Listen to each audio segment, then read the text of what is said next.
The summit had a robust discussion on strengthening Azimio and its constituent parties.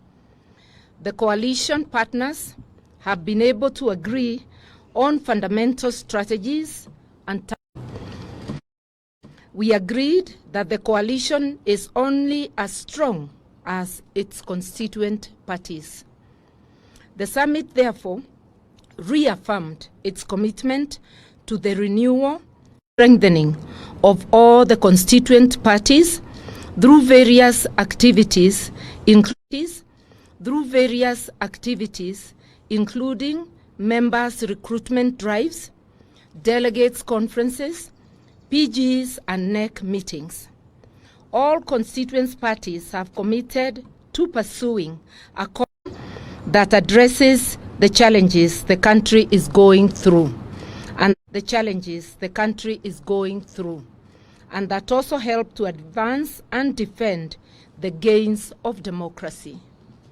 Azimio remains one and is here to stay, committed to shared values that include public participation, good governance, respect for the Constitution and rule of law, social justice, and non-discrimination. On public litigation, the summit that the cases coming up under public interest litigation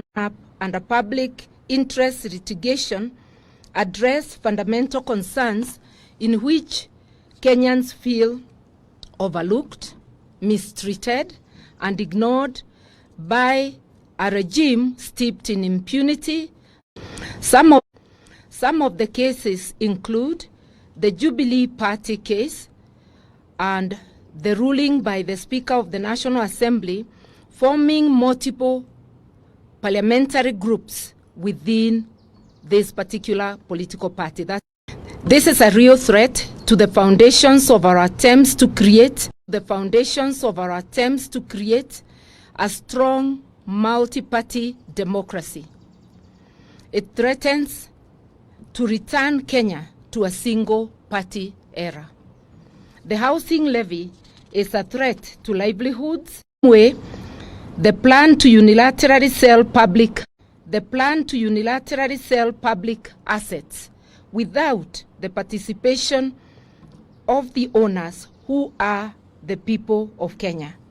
We will stand in solidarity with the petitioners in the public interest litigation cases on these issues. Azimio stands for the rule of law and supports the need for an independent and professional judiciary. Subsequently, we demand that the Kenya Kwanza regime must keep its hands off the judiciary.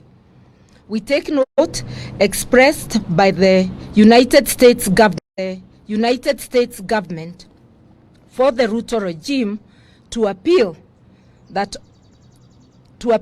against the ruling on the deployment of police to Haiti.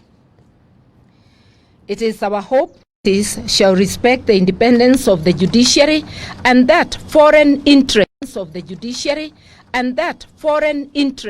will keep off our national affairs.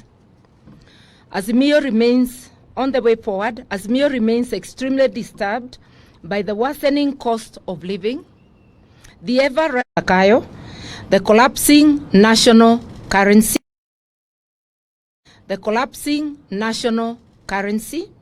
the chaos in the education sector, the tribalism in public service, and the return of mega corruption.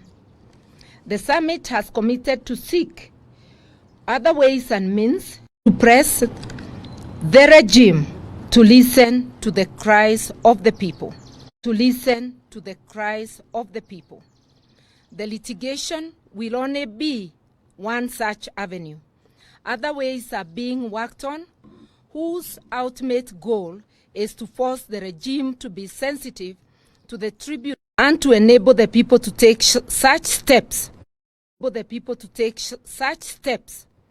as they may deem necessary, remembering that they have the residual power and sovereignty for the people to be able to rid themselves of this yoke regime.